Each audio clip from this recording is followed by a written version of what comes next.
Boa noite a todos, bem-vindos para a nossa live de hoje, cujo tema é comunicação com o paciente. A conexão está começando, vamos fazer o primeiro teste para ver se está tudo ok. O som está ok? Algum problema no som? Alguém pode me sinalizar se o som está ok? Vocês estão me ouvindo bem?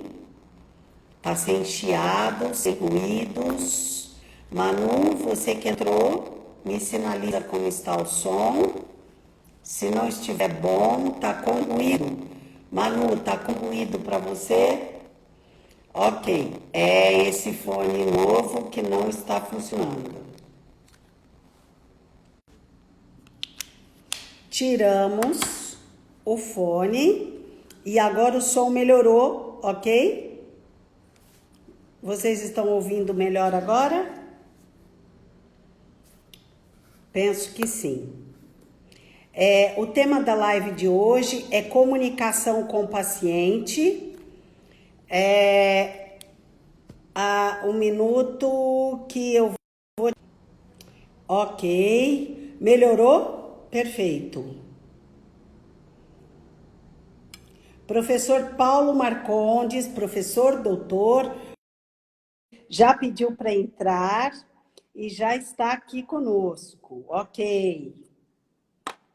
Peter, Manu, sinalizando que o som está ok.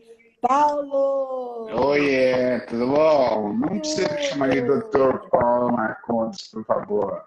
Ok. Ninguém me chama assim.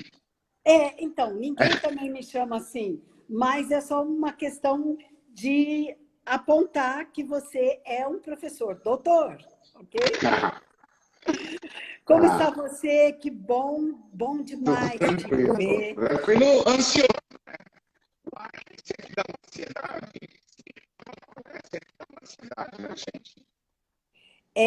O seu som, para mim, não está bom.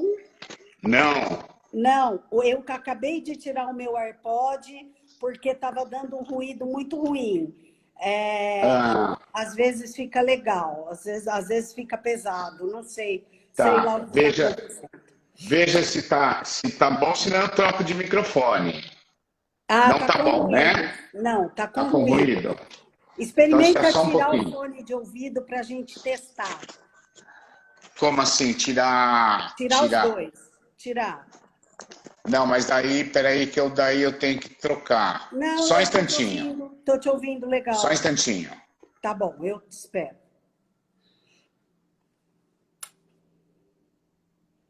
Enquanto você está organizando o som, eu vou informar todas as pessoas. O nome da live é Comunicação com o Paciente e a live ficará salva aqui, ok? Então, vamos lá. Se o Paulo já tiver acertado.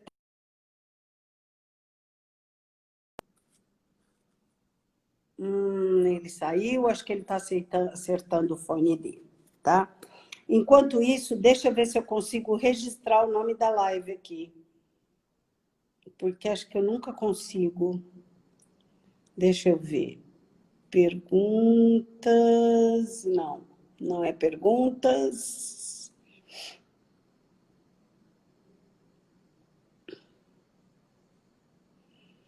Não consegui colocar o nome aqui. Vamos ver se o professor, de novo, manda o convite para entrar. Estou vendo um monte de gente conhecida, agradeço a presença de todos. O professor Paulo está de novo agora conosco, chegando aí. Está entrando. Agora sim, Paulo. Agora tá bom? Parece que tem um grilo no fundo, mas é um grilo que não atrapalha o seu som. Ué, engraçado. Aqui não tem. Não, tá Tem? ok. Tá ok, tá ok. Tá. Porque eu tô com grilo na cabeça depois da quimioterapia, mas esse aí imagino que ninguém mais ouça. Não, na verdade eu nasci com esse grilo, então tá tudo certo. Então tá. Ai, vamos lá. Paulo, Vamos. para começar, eu gostaria que você se apresentasse, contasse um Tá. pouquinho da sua trajetória profissional. Então, eu fui médico, né? Eu me graduei em medicina e Uhum. logo depois da graduação eu comecei a trabalhar, mas no fim do meu curso de medicina, o último estágio era um estágio eletivo, o único momento eletivo do meu curso. Eu Sei. tinha algumas semanas, 1 ou 2 semanas de eletivo, eu não lembro direito, e eu consegui um eletivo na Unicamp, no núcleo de informática biomédica, que era uma área que estava começando. Sei. E aí eu trabalhei, e aí eu pedi um estágio. Depois de formado nesse núcleo, fui aceito. Na verdade, o professor Sabatini, que era o diretor do núcleo, uma pessoa famosa e tudo mais, abria de braços abertos para todo mundo que aparecia, né? Mas sem ganhar. Então ganhava trabalhando como médico. E aí eu comecei a encontrar pessoas que queriam fazer o que eu fazia nesse Uhum. momento de estágio, Uhum. mas estavam ganhando dinheiro. Daí eu falei, não, eu vou dirigir minha vida para isso e vou diminuir a medicina, a clínica. E vou trabalhar com o que eu gosto, com pesquisa, com informática em saúde, com gente, mais gente de educação, né? Sim. E aí eu fiquei no NIB quase 10 anos. Cheguei a vice-diretor, mas eu era técnico contratado. Eu não Certo. era professor. Né? Uhum. Isso na carreira das universidades públicas tem uma diferença muito grande. Muito grande, sim. Inclusive de estacionamento, de poder. Eu nunca poderia chegar a diretor porque eu não era docente, por exemplo.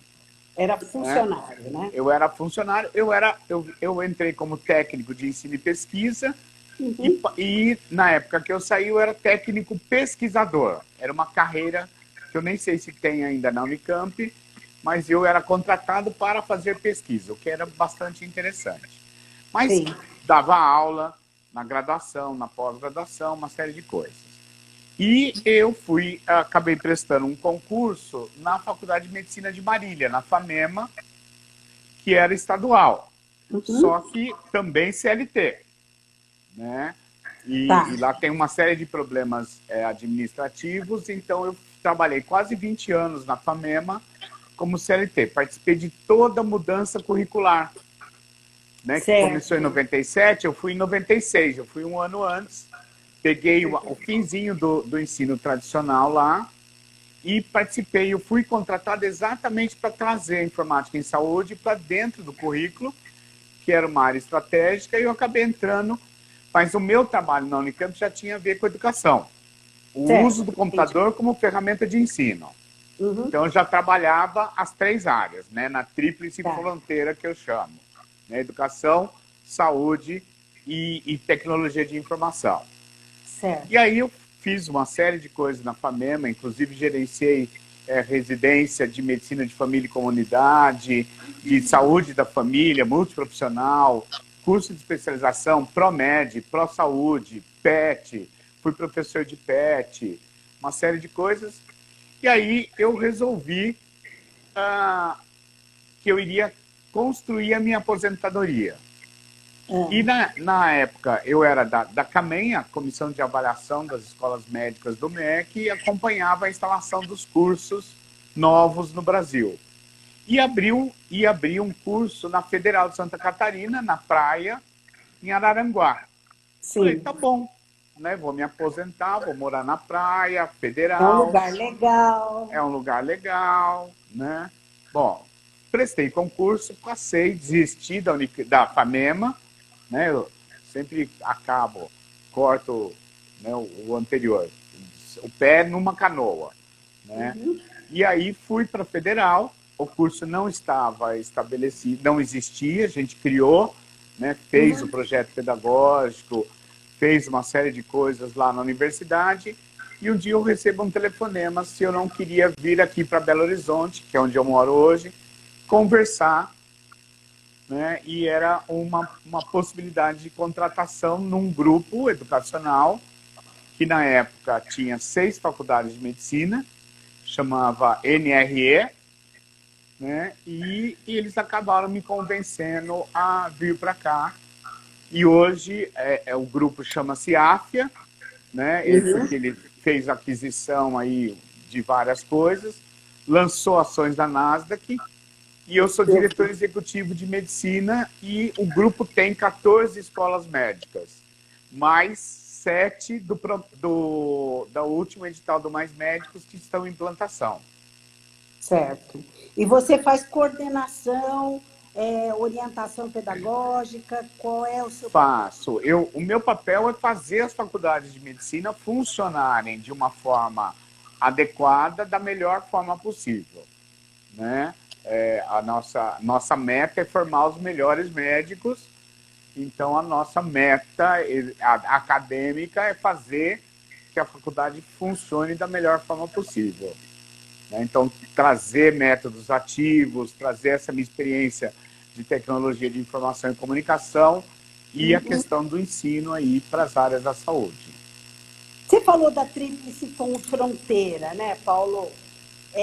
Eu fico pensando assim, hoje que a gente fica tentando casar educação, saúde e tecnologia, é uma coisa que você fazia lá quando se formou. 80, né? Na década de 80, fim da década de 80. Pois é. Então, assim, uma experiência com isso, né? E hoje nós temos esses espaços de redes sociais funcionando como espaços de ensino, aprendizagem e tudo mais. E eu vejo isso, assim, disseminando de uma tal forma que é óbvio, tem joio, tem trigo, como tem no mundo, né? Tem. O mundo é assim. De não, joio e de trigo. A internet não tem nada que não exista no mundo real. Exato. Tem tudo ali, né? E a gente sabe que tem muita coisa muito boa em termos de educação e de comunicação com o paciente. Ainda assim, nós temos uma dificuldade enorme na comunicação do profissional de saúde, médico, enfermeiro, dentista. Eu imagino que só psicólogo não tenha isso, porque parece que essa é a área deles que é basicamente isso. Mas os demais profissionais, nutrição e tal, e assim, a coisa que mais me perseguiu na vida era esta primeira pergunta que eu coloquei lá no post. Eu faço as orientações, mas o paciente não segue, né? Como se assim, o paciente não me ouve. O que você pensa a respeito disso? Esse é o lado do profissional de saúde, né? Isso. Porque o processo de comunicação, ele envolve o emissor, o receptor e o processo, né? O meio e a comunicação. Então, você falou do lado do profissional. Sim, lógico. Tem o lado do paciente. Então, assim, eu vejo que essa complexidade, o emissor precisa entender qual é a audiência dele, quem é o receptor. Se ele não for capaz de entender e usar a linguagem adequada, nós temos um grande problema. Normalmente, as faculdades tradicionais, elas não se preocupam com isso. Isso é uma coisa relativamente nova. A comunicação na área da saúde é uma coisa relativamente nova. Dar más notícias, dar notícias, conversar com o paciente, é uma área que ainda, e principalmente no Brasil, nós trabalhamos muito pouco. E mal. E mal. A outro lado, eu vejo um problema, é o receptor. Muitas vezes, da minha prática e na minha vivência com familiares, eu falo assim, mas você não perguntou isso? Você não estava entendendo, veio perguntar agora para mim, Mas na hora, você não perguntou. Ah, na hora eu achei que não era importante a minha pergunta. Então, esse degrau de que agora, por exemplo, a pandemia está falando muito, os médicos são heróis, deveriam usar capa. Não, o médico é uma pessoa como qualquer outra, o enfermeiro é uma pessoa como qualquer outra, né? O nutricionista, o fisioterapeuta, qualquer um é. E se você não está entendendo, você é o cliente, né? O cliente tem sempre razão, a gente tem que ir atrás, né? Olha, eu não estou entendendo, me desculpa, você pode explicar melhor? Então, você tem, como receptor, tem o direito de não entender. Tem outra questão, esse processo, eu passei por um processo de doença grave agora, muitas vezes eu não entendi o que estavam falando comigo. Eu pedia para a Valéria, para minha esposa. Sim. Porque você está tão transtornado. Concordo. São tantas informações que você não consegue entender. Mesmo tendo doutorado, mesmo tendo 2 mestrados, mesmo sendo professor, mesmo sendo médico. Entendeu? Então, é complicado. Agora, meu papel como educador de educadores, né, de professores da área da saúde, sempre foi esse, mostrar essa complexidade e mostrar, olha, você como profissional deve apresentar a informação da forma como o paciente, a família vai entender. Então, você deve usar, não sei se você quer falar alguma coisa, mas pode me cortar à vontade. Não. Você deve usar palavras que eles sejam capazes de entender. Né? Não é porque ele tem um BMW na porta que ele vai entender a linguagem técnica que você tem. Sim. Não é porque ele tem nível socioeconômico baixo que ele vai deixar de entender o que você tem para falar. Então, vamos adequar a linguagem, e a linguagem também tem uma questão, né, da cultura, que você vai usar para o local, né? Você tem palavras, tem palavreado que depende do local onde eu estou. Então, aqui no Sudeste, eu vou usar palavras que não são comuns no Nordeste e vice-versa, no Norte do país, né? No Sul. Então, tem diferenças. Eu senti, né, tenho viajado bastante, eu senti essas diferenças grandes de linguagem. Sim, né? Paulo, eu acho que é fundamental uma colocação, a primeira coisa que você disse, emissor e receptor, né? Então, assim, a gente precisa, na verdade, estar atento a todo momento, jamais no piloto automático, na comunicação com o paciente, assim, o que essa pessoa consegue entender e, na dúvida, você me entendeu? Tem alguma coisa que tem alguma dúvida? Então, na verdade, você me entendeu, ainda gera vergonha. Eu tenho falado assim, você consegue falar isso que eu falei você consegue me explicar de volta? Quer dizer, você pede um feedback para a pessoa, de alguma forma que ela te explique o que você acabou de explicar. Né? O seu público é meio escatológico, então eu vou usar um exemplo que o meu pai sempre usava, né? Desde pequeno eu ouço, do cara, a gente é da região de Mogi das Cruzes, que tem muito bandeirante, né, pessoa, e assim, ele falava do capial, né, do caipira.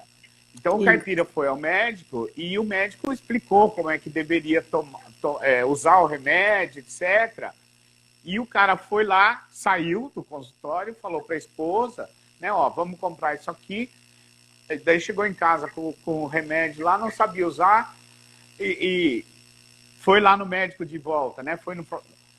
Olha, você enfia no ânus, você coloca no ânus, e cada hora explicava de um jeito com palavras técnicas. Daí uma hora o cara cansou, falou, não vou fazer isso aqui porque ele vai mandar eu enfiar no cu, né? E era o supositório, né? Eu E era deveria ter exatamente falado isso que ele devia fazer, né? desde o início. É, Porque não checou que estava entendendo, né? exatamente, Mas exatamente. eu lembro isso, essa história é muito clara. É exatamente isso. Eu me lembro que assim, eu fazia um exercício muito grande no atendimento dos pacientes no ambulatório, que eu sempre dizia, olha, o nome oficial disso aqui é pênis, tá?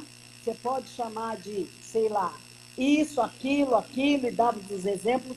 Aqui, na nossa conversa, nós vamos chamar de pênis, tá certo?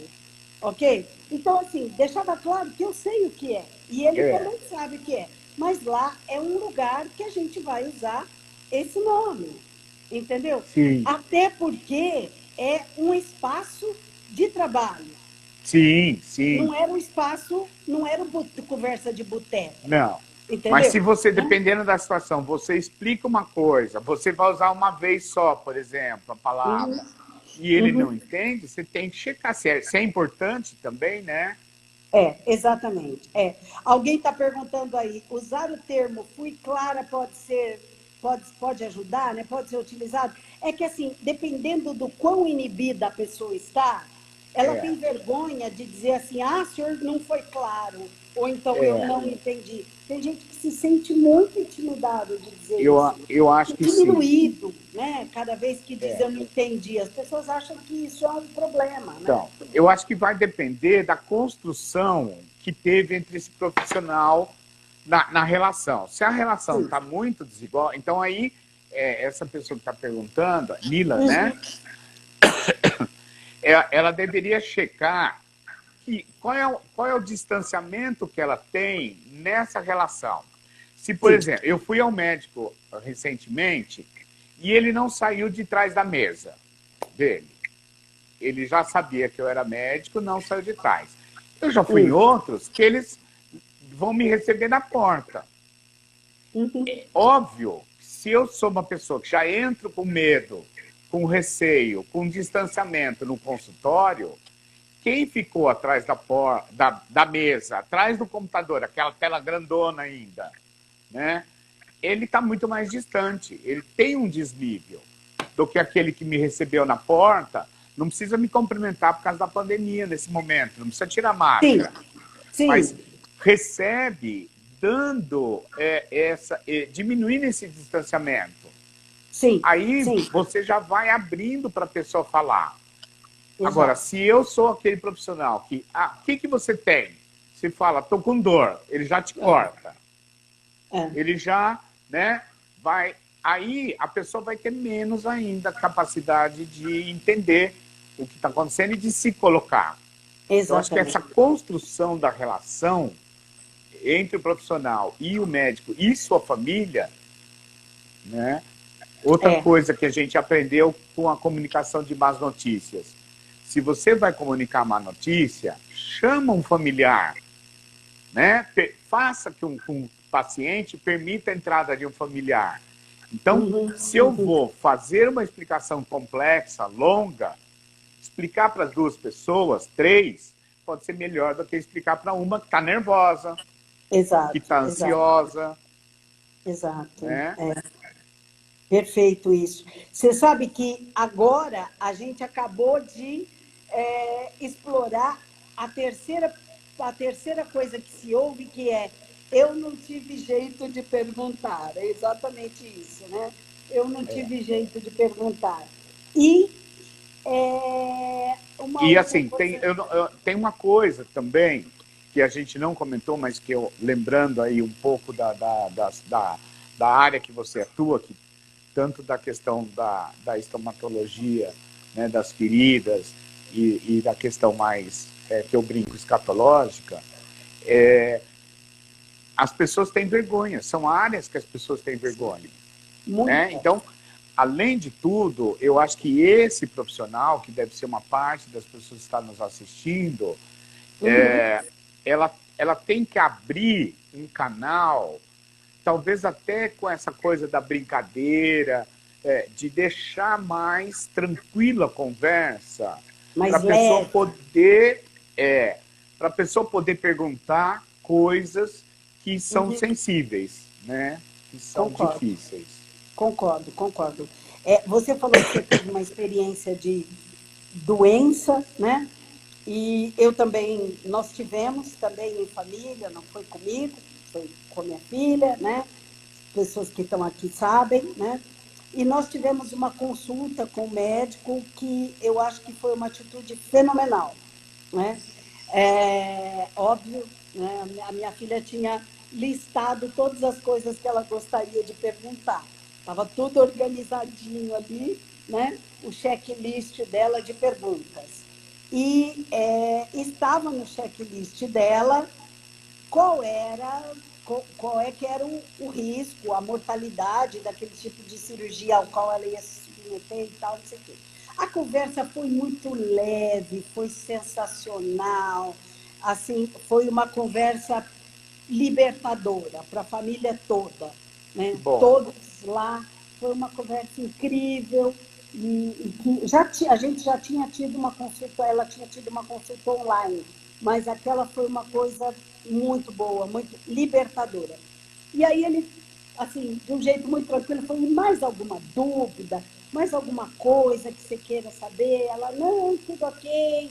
E eu pensei, é uma pergunta dela, se ela não tem essa É. pergunta, tudo bem. Ele olhou e falou assim: você não me perguntou, mas eu vou dizer para você, nenhum paciente meu morreu nessa cirurgia, ok? E ela, a família inteira, É. assim, uma sensibilidade de quem já fez centenas, centenas, muitas centenas de cirurgias desse tipo, e eu imagino que algumas mil e tantas consultas desse tipo. Então, assim, aquela experiência e aquela sensibilidade de olhar e falar: olha, isso é importante dizer, né? Assim, risco sempre há, ele disse, risco sempre há. Todo procedimento cirúrgico tem um risco, isso é óbvio que tem, mas o fato é este. E ainda disse, na literatura, a taxa de mortalidade nesse tipo de cirurgia é 0,0%. É isso. Então, mas é muito da Fenomenal. sensibilidade, provavelmente, e eu tenho que acreditar nisso, é da capacitação, do desenvolvimento de competências de inter-relação que esse profissional tem, Com é do certeza. serviço onde ele está, Óbvio. né? Agora, eu tive ótimos profissionais. Eu tive ótimos profissionais eu tive um câncer, né, também, no tratamento aonde eu escolhi fazer, que é o ICESP, né, o Instituto do Câncer do Estado de São Paulo, SUS, né, mas pela qualidade, pela capacidade dos profissionais, a gente acabou escolhendo esse lugar.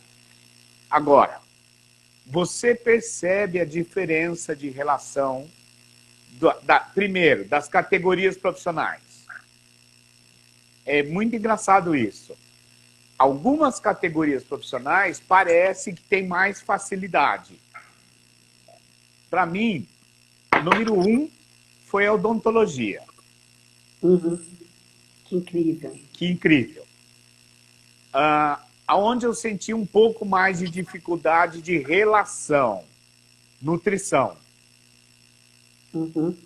A enfermagem, ela tem a sua característica de ser acolhedora, mãezona, é quadradinha, mas na relação e nesse momento ela é É mais fantástica. acolhedor, é É fenomenal. acolhedora, Também acho, também acho, também né? acho. Então não foi surpresa, mas a Odonto ganhou em termos de acolhimento. E os médicos também nesse sistema, nesse local, foram sensacionais. Agora, o primeiro médico que eu fui aqui em Belo Horizonte, ele me examinou, eu estava com um caroço aqui no pescoço, ele fez um exame físico, fez uma anamnese rápida e falou: não, é um câncer. Assim. em pé, eu e ele em pé. Em pé. Eu sentei, em pé. Porque ele me examinou, eu estava em pé, encostado na maca. Né? Eu sentei. Uma delicadeza e uma habilidade, uma sensibilidade, uma generosidade. Que coisa linda. Foi. Ele acertou o diagnóstico completamente. Mas assim, foi o Dr. House. Eu sei. Que as pessoas, Dr. House. Mas como paciente, você não quer ele, não. Mas ele é bom de fazer diagnóstico, mas é um animal, né? É um animal. Essa aqui é a verdade. Né? Ele foi gentil do modo dele, mas ele foi pesado. Eu também tive uma experiência há muitos anos atrás, aliás, eu me lembro quando, em 1989, também aqui e tal, e eu estava em estado de mal asmático há 72 horas, e eu fui atendida em pé. Ele sentou-se e eu em pé. Nossa. E não tinha uma cadeira, e ele falou, eu vou te atender em pé mesmo e tal, não sei o quê. E depois, óbvio, eu saí daquela situação, não com ele, saí com alta pedida, fui embora daquele jeito, aquela coisa, porque eu também não aguento muita grosseria, né? Mesmo morrendo, né? E aí, na semana seguinte, eu o encontrei na porta da escola, porque ele tinha crianças na mesma escola que as minhas filhas e tal, e ele ficou muito constrangido, e a partir daí nunca mais eu olhei para a cara dele, óbvio, não ia olhar mesmo, né? Mas foi também uma reação, e eu jamais me esqueci, porque foi um momento de muita dor, foi um momento de muito sofrimento. Né? Imagino. Um momento, estado de mal asmático é um negócio que, né, é desesperador. Aí, a gente tem uma coisa muito interessante. Se eu soubesse que ia ser assim, não teria feito o tratamento. Nós entramos aí na comunicação de más notícias ou ainda um pouco antes dela, na comunicação acerca do tratamento. No consentimento informado que a gente trabalha que é um hoje. Direito, exatamente, que é um direito do paciente e tudo mais. Explora um pouquinho isso, Paulo, por favor. Tá. Bom, agora eu acho que é melhor, mais fácil falar pelo lado da medicina, porque eu sinto que é o profissional mais empoderado, né, em termos de se colocar. Né? E até por isso que eu costumo pedir para as pessoas não me chamarem de doutor, né, para tentar diminuir até me humanizar um pouco, né, na verdade. Não tem necessidade. Não. Mas assim, o que eu sinto, e até dos estudantes, dos calouros, agora a gente está recebendo calouro no curso de medicina, já chega um pouco com isso. Nem precisa ter pai ou mãe médico, né, mas já chega achando, porque o vestibular é mais difícil, porque está no topo da cadeia alimentar, né, aquelas coisas. Então, se eu, como médico, decidir fazer um procedimento, uma laparoscopia exploratória em você, abrir sua barriga para ver o que você tem, eu vou fazer, porque eu sou médico. Sim. Né? Se você vai fazer uma colonoscopia rígida, né? É um exame que eu nunca fiz, então não vou falar direito, eu já fiz endoscopia, deve ser ruim igual, talvez até pior. Pior. Né? Mas eu mando você fazer. Agora, por que isso? Aí tem uma série de razões e eu elenco que a primeira delas é poder, o segundo, de novo, é o paciente não usar o direito dele de consumidor. Sim. Né? Ele deve exigir que todo tratamento seja informado, o risco informado, né? Esse médico que falou isso não foi só por sensibilidade. foi uma questão legal também. Perfeito. Né? A gente esquece da questão legal, porque também no Brasil as pessoas não estão acostumadas a exigir o seu direito. Né? Agora, eu tenho trabalhado um pouco com a questão de marketing digital, você também sabe disso. Às vezes a gente ouve na área de marketing, o cliente não sabe o que quer. E eu acho que o profissional de saúde também pensa assim. Né? Eu não vou te informar, porque, primeiro, você não vai entender o que eu estou falando. Segundo, se você entender, tanto faz, porque eu preciso que você faça. Né? Só que eles esquecem que é um direito da pessoa. Porque eu posso não querer. E tratar. Por exemplo, no meu caso pessoal, eu não consegui ficar com a sonda nasogástrica para alimentação. Eu passei uma noite inteira acordado e eu não consegui dormir. Por quê? Porque nesse processo de tratamento eu descobri que eu tenho, de um lado, um desvio de septo importante, estava entupido, e do outro lado estava a sonda. E um câncer na boca. Por onde que eu respirava? Não tinha como. Então, e aí a mente da gente, né, merdeia tudo. Você fica agitado, louco, né? Não. Mal oxigenado. Eu emagreci muito. E assim, mas resolvi, eu vou comer, porque com a sonda eu vou morrer. Entendi.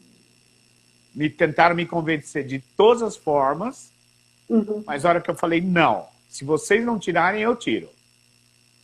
Entendi. Aí, mas eu tinha que comer. Então foi um consentimento informado dos ritos, etc. Mas eu tinha que fazer a minha parte, né? Sim. Né? Quem diz do seu limite é você. Quem diz do limite do paciente é o paciente, né? Ah, mas isso não é usual e tal, não sei o quê. Mas é uma questão... Foi uma série de besteiras, foi um momento, foi uma série de coisas, mas me fez muito mal. Sim, concordo. E a coisa da comunicação das más notícias? Eu tenho para mim, me corrija, eu tenho para mim que, na verdade, a comunicação das más notícias está relacionada também com a nossa percepção acerca da tal da má notícia, né? Então, assim, ou está impregnada da minha percepção. Vou dar um exemplo para você.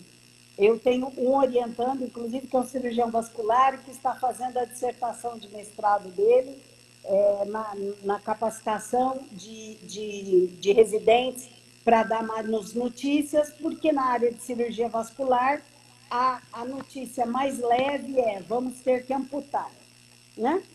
O pé. Vamos ter que amputar o pé, né? E atendendo no SUS é a má notícia mais complicada. E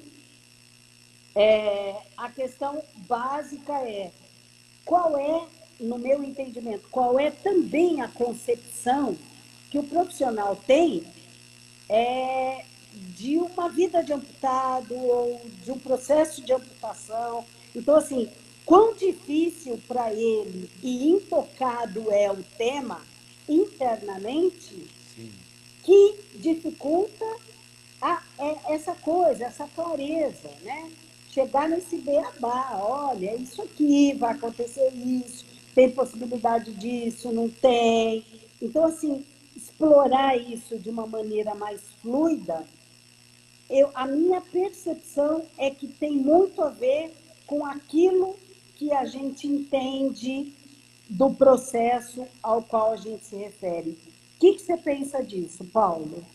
Bom, Primeiro, eu acho que a gente não é treinado na escola, na graduação, a dar más notícias, né? Só Deus. Esse é um tema novo nas É, escolas, né? Existem várias técnicas de como dar más notícias. É uma exato. questão técnica, não é uma questão de humanização, não é, existe gente que estuda isso e tem Só que existe. regras de como fazer isso. Então, É, primeira coisa, nos né? Estados Unidos é a clínica de bad news, né? Então, Exato. aí a gente precisa primeiro agir profissionalmente. Esse para mim é uma regra que eu tenho colocado muito na Sim, vida. Vamos perfeito. fazer profissionalmente. Então a pessoa tem que saber fazer. Outra coisa, Preparar-se. ela tem que talvez, a psicologia tem muito isso, você faz a supervisão, né? Eu, como psicólogo, me consulto com uma outra pessoa que me ajuda a trabalhar esse meu sentimento. Sim. Na área da saúde, nas outras profissões da área da saúde, eu desconheço esse tipo de coisa. A gente tem oferecido e tem falado para as pessoas meio que trabalharem num sistema de coaching. Não esse coaching de bem-estar, essa coisa que está caindo da moda, caindo em desuso, mas é o sentido de supervisão de alguém mais maduro profissionalmente, ou alguém Tá. com uma outra visão, ou com uma visão contrária à sua, que possa te ajudar a entender determinadas coisas. É uma solução que eu gosto muito. Perfeito. Porque uma coisa que eu acho que as pessoas não fazem é trabalhar o seu sentimento. Fazer uma reflexão. Sim. Né? Ela se fia na questão técnica, não tendo a técnica primeiro, né? Não tendo a técnica da má notícia, não tendo a Exato. técnica do trabalho psicológico interno, nunca tendo estudado mecanismos de defesa do ego, que quando eu também aprendi isso, mudou a minha vida. Então, todo mundo que está assistindo, que vai assistir, vá na área de psicologia, entenda mecanismo de defesa do ego, né? Porque eu tenho a negação, tenho o próprio poder, tem uma série de coisas muito importantes para a gente entender. E aí eu nego esse sentimento. O que na minha faculdade falaram? Você, como médico, vai blindando o seu sentimento. Você tira o sentimento da relação. Não. Primeiro, que é impossível. Sim. Segundo, que te faz mal. E Sim. terceiro, que não faz bem para o paciente. Então, você tem que entender essa sensação. Eu aprendi, né, com a questão do inquérito apreciativo, do appreciative inquiry, a olhar, não polianamente, mas olhar o lado bom. Sim. Né? Uma aproximação das questões pelo lado positivo. Ok. Né? Então, assim, olha, se eu tiver um paciente, olha, eu vou fazer uma amputação no seu pé, você vai ter que usar um dispositivo qualquer, uma perna mecânica, um pé, uma prótese. Mas, por outro lado, você não vai morrer. Né? Nós vamos salvar a sua perna, você vai ter uma qualidade de vida boa. Hoje, você tem qualidade de vida adequada. Então, você jogar a conversa, trabalhar a conversa, jogar não no sentido mais de play mesmo, de trabalhar a questão pelo lado positivo. Porque senão, só o suicídio resolve, né? E não é isso que a gente quer, não é para isso que a gente está trabalhando. Exato, exato. Não é o fundo do poço. Não, agora eu, médico, preciso entender este momento. Este momento é um momento triste. Esse momento, a pessoa vai passar por uma série de fases. Ela vai ter a negação dela, ela vai ter... Agora, se eu também não for humano, se eu não mostrar a minha emoção, a minha simpatia ou a minha alteridade, Sim. né, isso vai dificultar a relação, vai dificultar essa conversa. Então, acho que precisa isso. Alteridade, ser apreciativo, colocar a questão de uma forma bem colocada, respeitar o momento. Olha, nós vamos voltar, nós vamos conversar de novo. Você digere aí o que eu te falei, né? Aquela coisa também da brincadeira do meu pai. O gato subiu no telhado, né? Para poder avisar uma hora que ele caiu e morreu, né? Exatamente. Empatia. Empatia. Mas eu diria também alteridade. A alteridade talvez seja mais importante nesse momento que a empatia. Com certeza. Que é se colocar no lugar do outro, né? Exatamente. Colocar-se como eu gostaria de ser comunicada numa hora dessa. Será que eu vou precisar de uns minutos sozinha? Será que eu vou precisar de lenço de papel para chorar? Será que eu vou querer que me estenda a mão? Será que um abraço. Um abraço, saia daqui da minha frente, não quero te ver, entendeu? Né? Então, assim, entender que todas essas reações fazem parte do rol, né? E que o paciente vai ficar com raiva de você. Você não pode se desgostar dessa profissão, porque é parte do processo. A raiva do paciente é parte do processo para ele digerir essa informação. É parte do ciclo. Sim, com certeza. Né? Então não adianta eu mentir para ele para que ele não tenha raiva, por exemplo. Então, se eu entender também os mecanismos de defesa do ego, o ciclo de receber uma notícia de luto, né? As fases do luto, por exemplo. Exato. Negação, né? Aquela coisa do paciente, pode ser que eu vá lá, chega na hora, e ele acha que ele não precisa cortar, né? Eu acho que todo mundo sabe que esse é o tipo de coisa que também passa, né, na cabeça de qualquer um. Passa na cabeça de qualquer um, né? E uma última coisa que a gente não explorou e que é, assim, eu sempre mantive a minha conta aqui no Instagram na perfumaria, sabe? Então, até outubro do ano passado era só perfumaria, né? Perfumaria tinha perrengue também, porque eu não tenho muito essa coisa de esconder um pouco o perrengue. Eu escondo porque de vez em quando me puxam. Eu entendo você perfeitamente. Eu não sei porquê, mas eu entendo perfeitamente. Você entende? Exato. Talvez porque a gente já tenha convivido muito naquele Ceará, na verdade. Então, assim, quando eu vejo, né? Já foi, né? Já fez merda, já falou merda. Né? Isso, já abriu o leque, para que falar um negócio desse, né? Abre o flanco e tal, não sei o quê.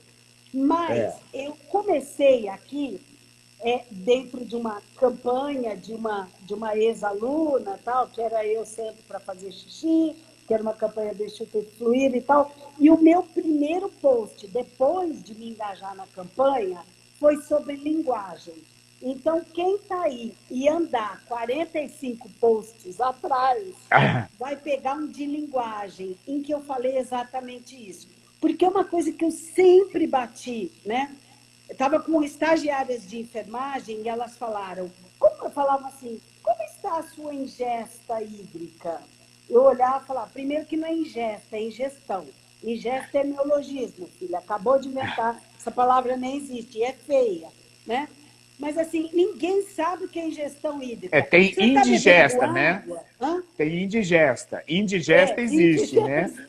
Isso, eles acham que é o contrário de... acha que é o contrário de indigesta e vamos adaptar, né? E assim, olha para aquela pessoa simplinha, como está a sua ingesta hídrica? A pessoa fala, tá boa. Fala assim, está boa, checa lá. Sabe, assim, tá tomando água? O senhor toma água? Quanto de água? Vamos tentar calcular junto, né? Isso. Porque não adianta assim, tá tomando água? Tô, sempre tomei. Nunca parei de tomar. Entendeu? Água, cachaça. Água eu tomo menos, cachaça eu prefiro. Eu prefiro, exato. Então, assim, se você me perguntar quantos copos de água você tomou hoje, eu não sei. Eu tenho que rememorar. Eu tenho que falar, eu acordei, bebi água, 2, 3, Isso. hoje foram 8, entendeu? Então, assim, esse é o processo de obter a informação É. que a gente não aprimora. E aí vem aquela coisa, né? Que eu acho que, por exemplo, na enfermagem isso é muito comum. A gente tem uma dificuldade muito grande, né? Eu percebo isso na enfermagem, uma dificuldade muito grande de se colocar com outros profissionais. Isso é um Sim. defeito. Isso é um defeito da enfermagem. A enfermagem sempre é aquela coisa servil, a gente sempre acha que a gente é menos, que veja bem, chama os outros de doutor, uns negócios assim, pegou um gosto de ser chamada de doutora sem ser, aquela coisa toda, né? Mas aí eu fico pensando, Paulo, quando você aprende meia dúzia de palavras, você sai estreando elas Ah, é. todas. Você quer gastar roupa nova, não é verdade? Você É. gasta roupa É. nova.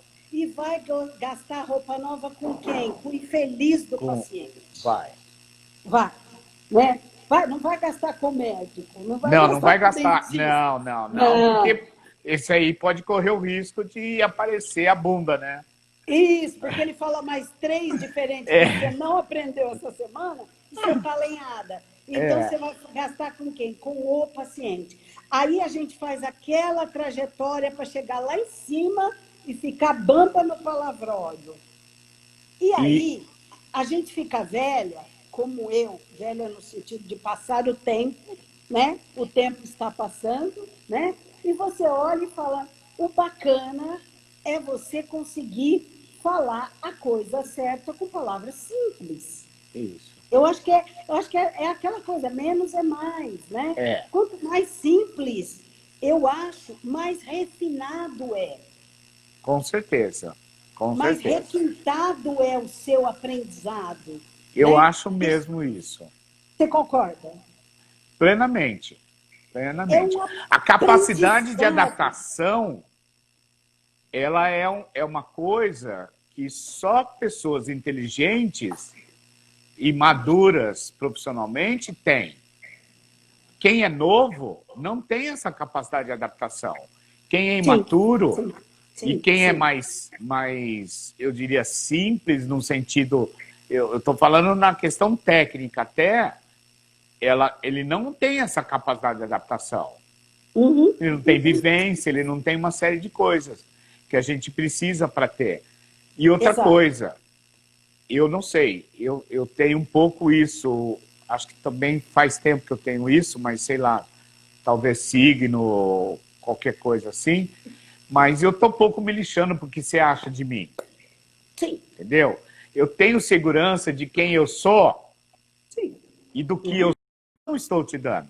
Eu não exato. preciso me mostrar para você Uhum, e como o super fodão aparecido, sim, né? sim. É. Eu, Mas eu vou isso, desligar a live e não vou ficar chateado se alguém me xingar. sim. Ou, que nem aconteceu agora há pouco, saímos de 20 para 14. Quer dizer, não estamos gostando do papo, né? Não tem Mas problema. Nós estamos eu, aqui para quem está gostando. eu sei que tem cara que faz live, a Simone faz live, eu assisto no domingo, tem 8 mil. Tem um cara que fez live que eu assisti outro dia, 5 horas da manhã, Hum. tinha 50 mil, Eu sei, eu sei. Mas eu acho que eu penso assim, né? a gente está aqui para quem quer, para quem está, É, né? Eu estou aqui para quem está. não, eu não vou me magoar por isso, eu não vou ficar Sim, chateado, isso não vai me não, machucar, não. Com certeza. né? Agora, eu fico pensando assim, essas são coisas que só o tempo, a experiência nos dá. Será que a escola consegue dar isso? A Eu escola acho que sim. Eu consegue dar esse acredito que sim. aprendizado? Você A acredita que sim? família deveria dar, o exemplo familiar deveria dar isso. E aí eu Sim. conheço famílias que fazem, que constroem essa questão e Uhum. famílias que Conheço. destroem essa questão, Sim, né? sim. A escola também deveria dar. Mas Deveria. Você acha que é eu, possível dar eu isso? acho, principalmente com o professor sendo modelo. Você pode ensinar coisas, Mas mais importante é que a pessoa do professor é o modelo. Então, como eu trato os pacientes? Eu trato que nem gado, na frente dos alunos, ou escondido dos alunos? Uhum. Porque eu já vi muito professor tratando que nem gado. Sim. Tudo bem que eu sei que gado é complicado, que só anda para frente, tem lá as suas idiosincrasias, mas não é. O paciente Sim. não é gado. Com certeza, com Né? certeza. Eu não tenho que nivelar por baixo. É Eu sou uma modelo. pessoa que usa o SUS muito.